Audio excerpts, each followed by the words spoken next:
نعرہ تکبیر، نعرہ تکبیر۔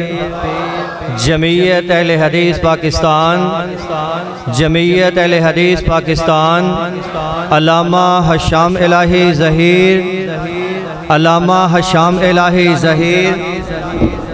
نحمدہ ونصلی علی رسولہ الکریم، اما بعد، اعوذ باللہ من الشیطان الرجیم، لقد کان لکم فی رسول اللہ اسوہ۔ معزز سامعین گرامی قدر اور جمعیت اہل حدیث پاکستان، جمعیت اہل حدیث ضلع فیصل آباد، سٹی فیصل آباد کے رفقاء، ساتھیوں، سب سے پہلے تو میں شکر گزار ہوں شیخ سلیم الرحمن صاحب کا، سبحانی صاحب کا، اسد اللہ کالو صاحب کا، یحییٰ پرواز بھائی کا، عبدالحفیظ انجم صاحب کا، حکیم سعید صاحب کا، اور جتنے میرے فیصل آباد سٹی کے بٹی صاحب بیٹھے ہیں، عبدالرشید صاحب کا۔ یہ آج کا جو اجلاس ہے بنیادی طور پر جمعیت اہل حدیث ضلع فیصل آباد اور سٹی فیصل آباد کے ذمہ داران کا اور اہم کارکنان کا تقریب حلف برداری کے حوالے سے اجلاس ہے۔ کسی کا ساتھی ملک صاحب، کوئی نام اگر رہ جائے، عبدالرشید شورش بھائی، زکریا قصوری بھائی، تو کوئی شخص برا نہ محسوس کرے۔ مختصر سے وقت میں چند گزارشات جمعیت اہل حدیث پاکستان کے اغراض و مقاصد کے حوالے سے آپ کے سامنے رکھنا چاہتا ہوں۔ جمعیت اہل حدیث پاکستان کی بنیاد 80 کی دہائی میں علامہ احسان الہی ظہیر شہید رحمہ اللہ نے رکھی تھی۔ اس وقت بھی دیگر اہل حدیث تنظیم میں موجود تھیں، لیکن علامہ احسان الہی ظہیر رحمہ اللہ نے جمعیت اہل حدیث کی بنیاد جن نکات پہ رکھی، جن بلیو پرنٹس کے اوپر رکھی تھی، وہ نظریات، وہ سوچ اور وہ فکر ان کی معاصر تنظیموں میں موجود نہ تھی، جس کی وجہ سے انہیں یہ اقدام کرنے پڑے۔ اور یہ تاریخ کی ایک تلخ حقیقت ہے۔ عبدالرشید شورش بھائی، زکریا قصوری بھائی اور شیخ سلیم الرحمن صاحب نے آپ کے سامنے باتیں رکھی ہیں۔ ہمارا مقصد کسی برادر یا معاصر تنظیم کے ساتھ ٹکراؤ، لڑائی جھگڑا نہیں ہے، لیکن تاریخ کی ایک حقیقت یہ ہے کہ علامہ احسان الہی ظہیر شہید کو بھی جمعیت اہل حدیث بنانے کے لیے جن وجوہات نے مجبور کیا تھا، وہی وجوہات ہیں جس کی وجہ سے جمعیت اہل حدیث پاکستان کو دوبارہ بحال کیا گیا۔ وہ احسان الہی ظہیر جو پورے ملک میں اہل حدیث قائد مسلک اور منہج کے لیے قربانیاں دے رہا تھا، اس کے اوپر 84 پرچے، 84 مقدمے اسی کی معاصر تنظیموں نے قائم کیے۔ اسی کی ہم مسلک پورے ملک میں اس کے مقدموں اور اس کی گرفتاریوں کے اوپر احتجاج ہوا۔ ان کی اپنی جماعت کا جو نمائندہ مجلہ تھا، اس نے ایک تحریر لکھنے سے بھی انکار کیا، بلکہ ایسے ایسے مقدمات درج ہوئے۔ تاریخ سے منہ نہیں چھپانا چاہیے، حقائق سے کی دنیا میں رہنا چاہیے۔ آپ چونکہ تنظیمی لوگ ہیں، ذمہ داران ہیں، اس لیے آپ کے سامنے یہ بات رکھنا مطلوب اور مقصود ہے۔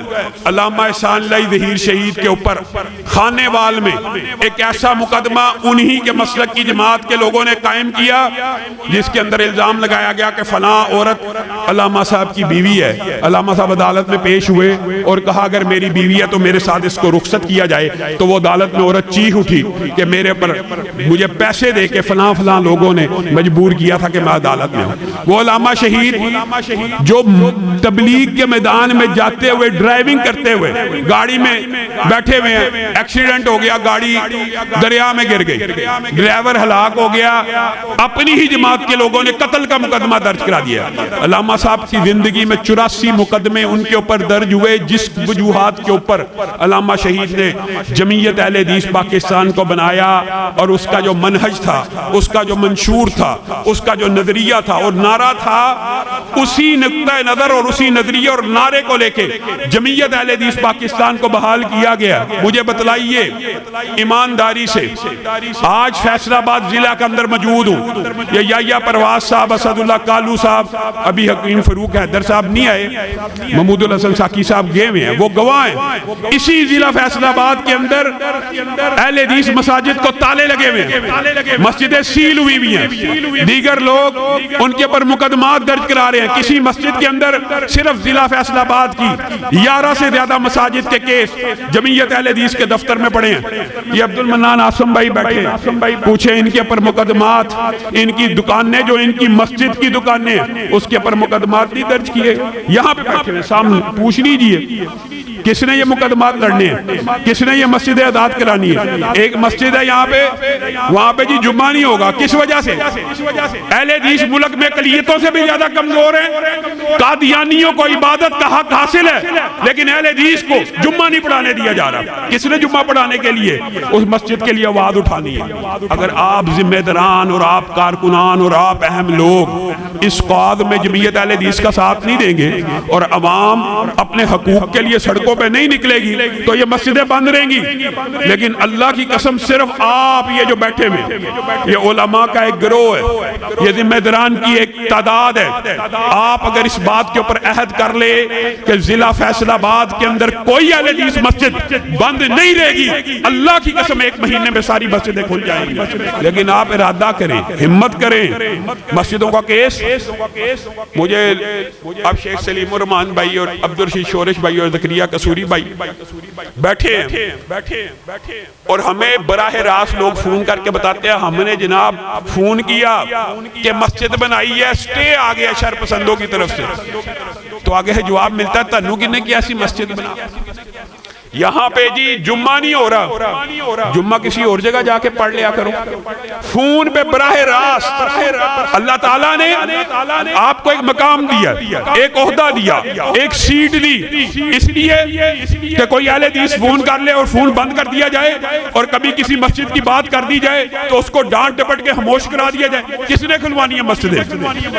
جمعیت اہل حدیث پاکستان کو بحال کیا گیا, علماء کے اوپر مقدمات کو درج کیا گیا. کس نے لڑنے ہیں؟ مولانا محمد حسین ظاہری زندہ ہے, پوچھ لیجئے.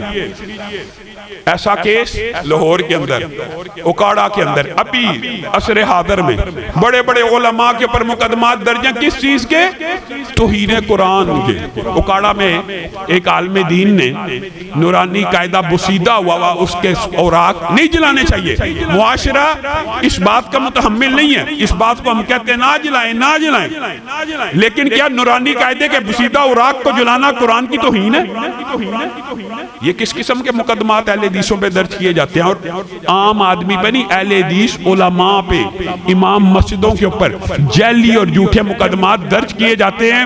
اور اگر وہ کہیں اپنی اس درد کو لے کے چلے جائیں تو انو کی نے کیا سیا کرو. آپ کو کس نے کہا تھا ان علماء کے مقدمات اگر آپ جمعیت اہل حدیث پاکستان میں شامل ہوئے ہیں تو آپ نے یہ نقطہ نظر اپنے ذہن میں رکھنا ہے کہ ہم نے ہر اہل حدیث مسجد کا دفاع کرنا ہے, بلکہ اس پتھر کا بھی دفاع کرنا ہے جس کے اوپر لفظ اہل حدیث لکھا ہے. اگر آپ اس نقطہ نظر, اس جذبے, اس نظریے کے تحت جماعت میں آئے ہیں تو آپ نے صحیح جماعت کا انتخاب کیا. اور اگر آپ یہ چاہتے ہیں کہ جیسے زاغوں کے تصرف میں عقابوں کے نشیمن ہیں ویسے ہی کام چلتا رہے, علماء جیلوں میں سڑتے گلتے رہے, اللہ کے فضل و کرم سے تحدیث نعمت کے اوپر ذمہ داران کا اجلاس ہے, اس لیے بتا رہا ہوں 12 سے زائد علماء کو اللہ کے فضل و کرم سے رہائی دلوائی مختصر سے عرصے میں. 20 مساجد صرف لاہور کے اندر 20 مساجد کو کھلوایا ہے, پورے ملک میں اس کی تعداد بے شمار ہے. آگے چلیے, میں اور آپ ہمیں باپ کی کوئی گالی دے, ماں کی کوئی گالی دے تو ہمیں نیند نہیں آتی, ہمیں کوئی گالی دے دے نیند نہیں آتی. اور سیدنا عمر کے پتلے کو حیدرآباد میں جلایا جائے اور میں اور آپ سکون کی میٹھی نیند سو جائیں تو ہماری زندگی کے اوپر لعنت ہے.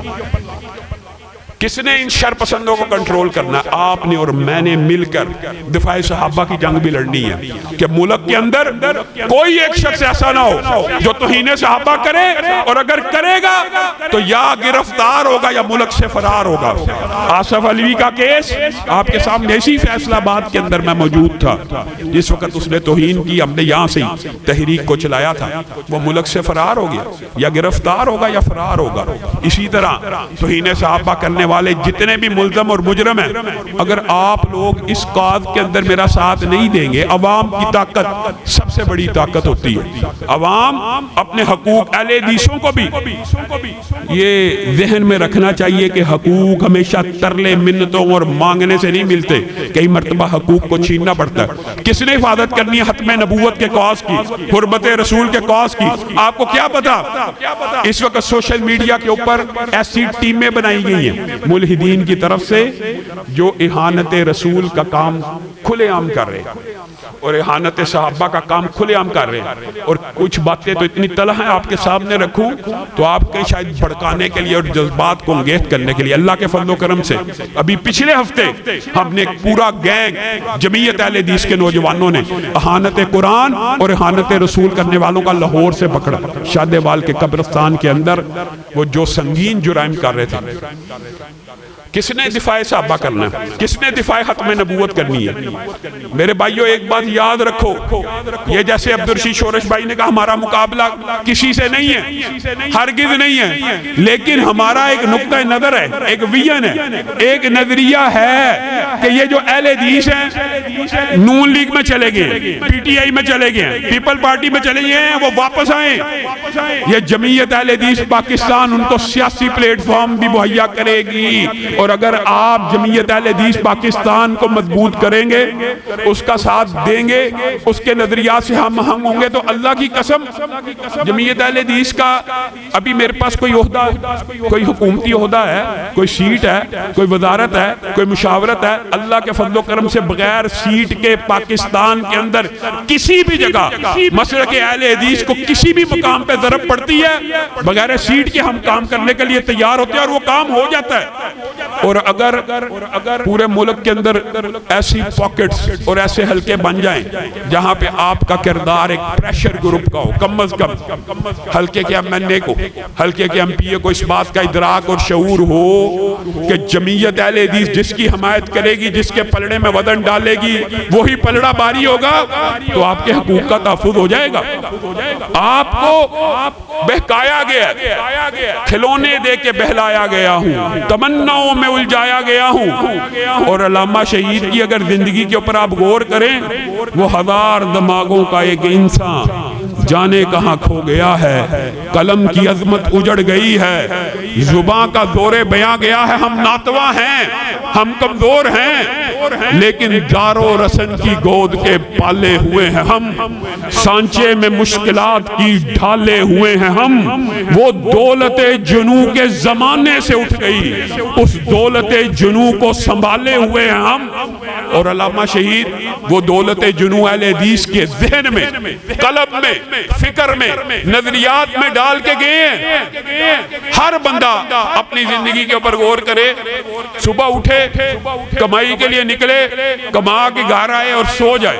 یہ کام تو جانور بھی کرتے ہیں اپنے بچوں کی تربیت کے لیے، اپنے بچوں کو پالنا، یہی اگر زندگی ہے۔ قُلْ هَلْ نُنَبِّئُكُمْ بِالْأَخْسَرِينَ أَعْمَالًا الَّذِينَ ضَلَّ سَعْيُهُمْ فِي الْحَيَاةِ الدُّنْيَا وَهُمْ يَحْسَبُونَ أَنَّهُمْ يُحْسِنُونَ صُنْعًا۔ آپ سب کی اور میری ذمہ داران بیٹھے ہیں کہ یہ زندگی ہے، صبح اٹھے، رزق کمایا، بیوی بچوں کا پیٹ پالا، سو گئے۔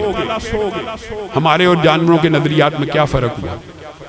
اگر آپ کی زندگی میں کوئی نظریہ ہی نہیں ہے، کوئی سوچ اور فکر نہیں ہے، کوئی منزل نہیں ہے، کوئی ٹارگٹ نہیں ہے، کچھ نقطہ نظر ہی نہیں ہے، ہر روز اٹھنا ہے، کام کرنا ہے، دنیا کمانا بری بات نہیں ہے، بیوی بچوں کو حلال کھلانا بھی عبادت ہے، لیکن کیا صرف دنیا ہی کو کمانا ہے؟ آخرت کے لیے کوئی حصہ نہیں۔ اقامت دین، اقامت دین یہ بھی بہت بڑا فریضہ ہے۔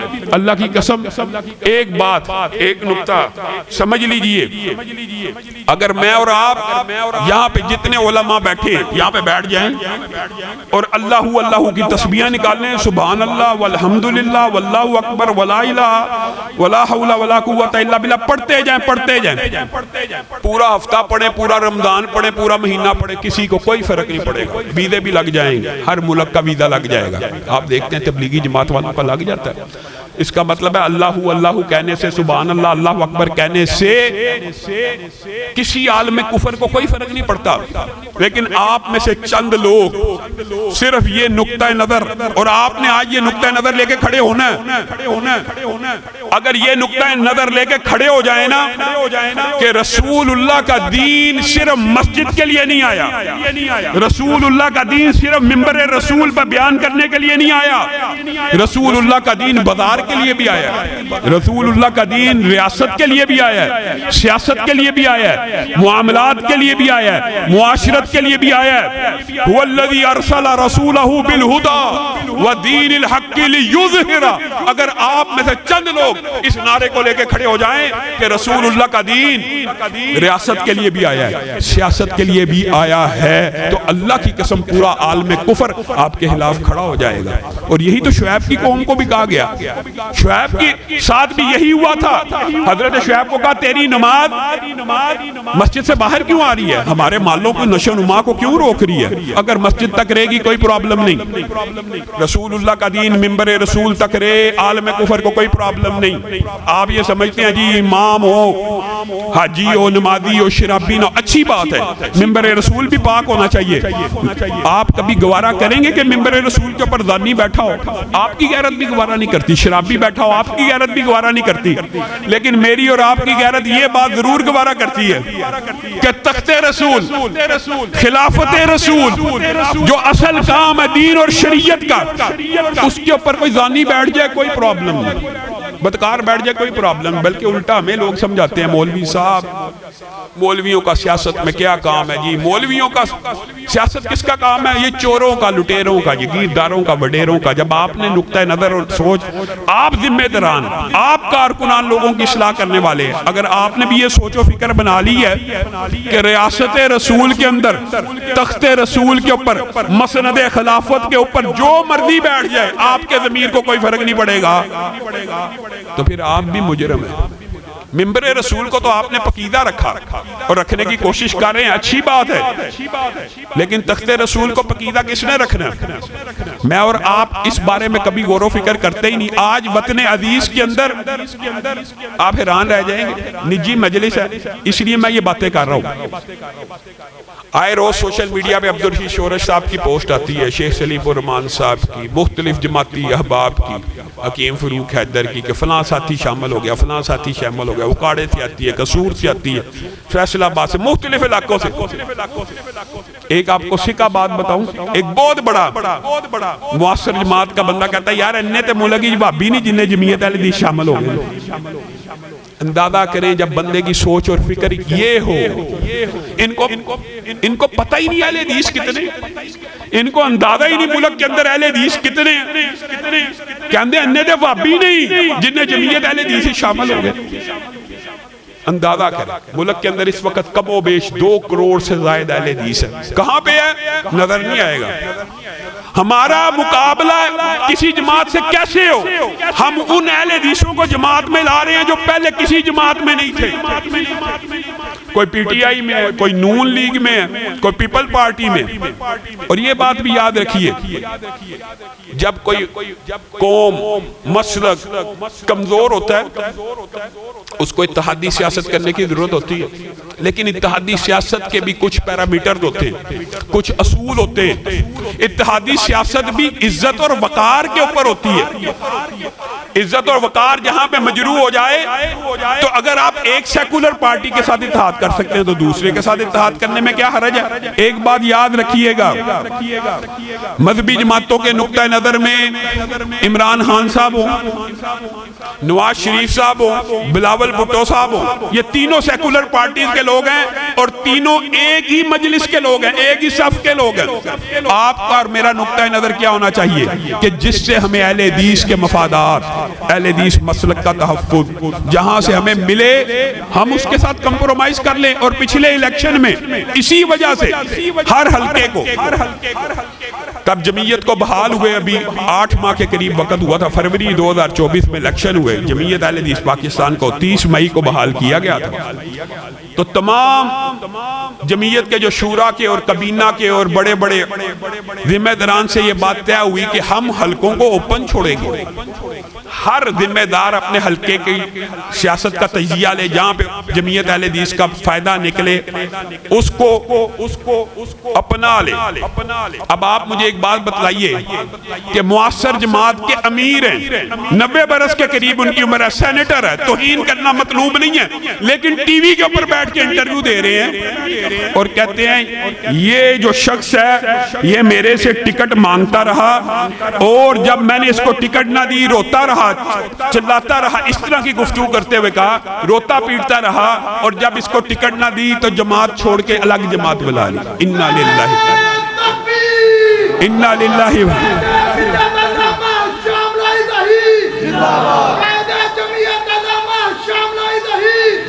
انا للہ و انا الیہ راجعون۔ کہتے ہوئے بھی دل کو ہمیں تو خوف آتا ہے کہ اتنا صریح اور واضح ننگا چٹا جھوٹ۔ الیکشن کب ہوئے ہیں؟ 2024 میں، فروری کے اندر جماعت بحال ہوئی ہے 2023 مئی میں، مئی کے اندر میں ٹکٹ مانگ رہا تھا 2024 کے الیکشن کی، اور مجھے ٹکٹ نہیں ملی 2023 میں، تو میں نے الگ جماعت بنا لی۔ آپ سب گواہ ہیں، صلح ہوئی اسی شہر کے، اور یہ شہر کو سعادت حاصل ہے، اسی شہر کے عظیم علماء، آپ مولانا مسعود عالم صاحب کے شہر کے لوگ ہیں، ارشاد اللہ قصری صاحب کے شہر کے لوگ ہیں، حافظ شریف صاحب کے شہر کے لوگ ہیں۔ یہ تینوں علماء میری ان کے ساتھ صلح کرانے میں گارنٹر کے طور پہ تھے، ضامن تھے۔ آپ پوچھ لیجئے ان سے، اور آپ سب بھی جانتے ہیں ذمہ داران جماعت سے مجھے ٹکٹ نہ ملنے کی وجہ سے میں نے الگ جماعت بنائی تھی کہ مجھے جماعت سے نکالا گیا تھا؟ ایمانداری سے بتلائیے، سب کو پتا وہ نوٹس صلح توڑ کر معاہدے کی خلاف ورزی کر کے جماعت سے نکالنے کا نوٹیفیکیشن، اور اس کے پیچھے جو داستان ہے وہ بھی بڑی افسوسناک ہے۔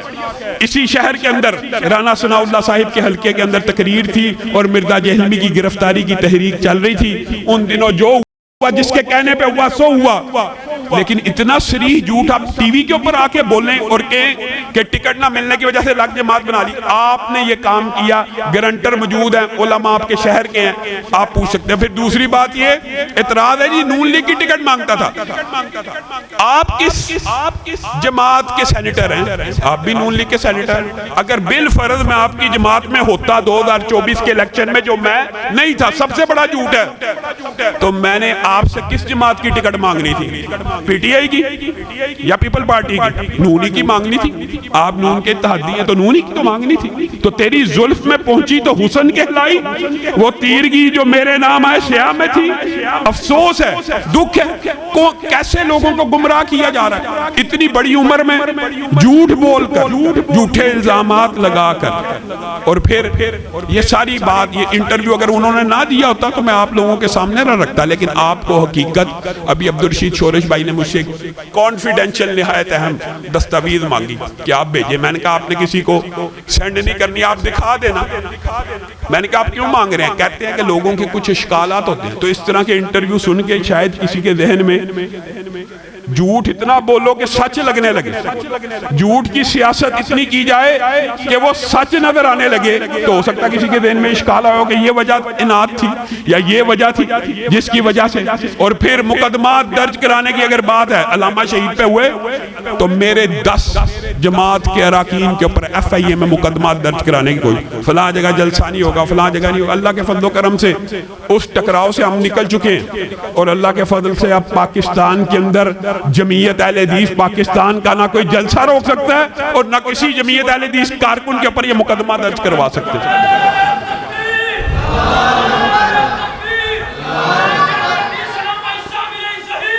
آپ آج جو جس کام کے لیے یہاں پہ اکٹھے ہوئے وہ یہ ہے کہ یہ تقریب حلف برداری ہے، ایک دوسرے کے ساتھ عہد وفا ہے کہ اگر ہم نے نظریاتی طور کے اوپر، نقطہ نظر کے اتفاق کے اوپر اس بات کا عہد کیا کہ ہر اہل حدیث مسجد کا تحفظ ہوگا، ہر عالم کا، اور یہ بات بھی یاد رکھیے، بات آئی ہے تو تحدیث نعمت کے طور پہ کہہ رہا ہوں، یہ جو اتنی ان گنت مساجد کو آزاد کروایا، ان میں سے 14 مساجد مرکزی جمعیت کے نام تھی۔ کسی ایسی جب کوئی مسئلہ آ جائے، کسی بھی جماعت کا عالم دین ہو، اس کا مقدمہ جمعیت اہل حدیث لڑے گی۔ کسی بھی جماعت کی مسجد ہو، اس کے اوپر قبضہ ہوگا، اس کے خلاف پرچہ ہوگا، تو جمعیت اہل حدیث کا مقدمہ لڑے گی۔ اگر آپ سب لوگ ان باتوں سے متفق ہیں کہ اہل حدیثوں کو پاکستان کے اندر ایک قوت اور طاقت بنوانا ہے اور اہل حدیث کے حقوق کا تحفظ اس طرح کرنا ہے کہ کوئی اہل حدیث مظلوم نظر نہ آئے، تو آپ جمعیت اہل حدیث کے ساتھ آج اس تقریب حلف برداری میں حلف دیجئے کہ ہم بھی یہ جمعیت کے جتنے سٹی کے اور ضلع کے قائدین ہیں، ان کے ساتھ وفا کو نبھائیں گے۔ کہ آپ سب ساتھی ہاتھ اٹھا کر حلف دیتے ہیں؟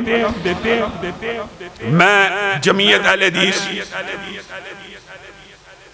کے صدر ہونے کی حیثیت سے اور بطور نمائندہ جمعیت اہل حدیث سٹی فیصل آباد و ضلع فیصل آباد کے آپ سب سے یہ حلف لینا چاہتا ہوں کہ آپ سب جمعیت اہل حدیث کے نصب العین دستور اور منشور کے ساتھ تا دم زندگی متفق رہیں گے، جمعیت اہل حدیث کے ساتھ چلیں گے، دفاع صحابہ کا کام کریں گے، ختم نبوت کا کام کریں گے، حرمت رسول کا کام کریں گے، اور اس بات پہ اللہ کو شاہد بنا کے کہتے ہیں کہ اپنی تمام تر صلاحیتوں کو، اپنے فارغ اوقات کو جمعیت اہل حدیث کے نظم کے لیے، تبلیغ دین کے لیے، اس کے دستور کے لیے بھرپور طریقے سے ابلاغ کرنے کے لیے سوشل میڈیا کے اوپر کوئی بھی پلیٹ فارم ایسا نہ ہو جس کے اوپر آپ پیچھے رہیں اور بڑھ چڑھ کے ان نظریات کو پھیلانے کے لیے تیار ہیں۔ انشاءاللہ سبحان ربک رب العزت عما یصفون وسلام علی المرسلین والحمد للہ رب العالمین۔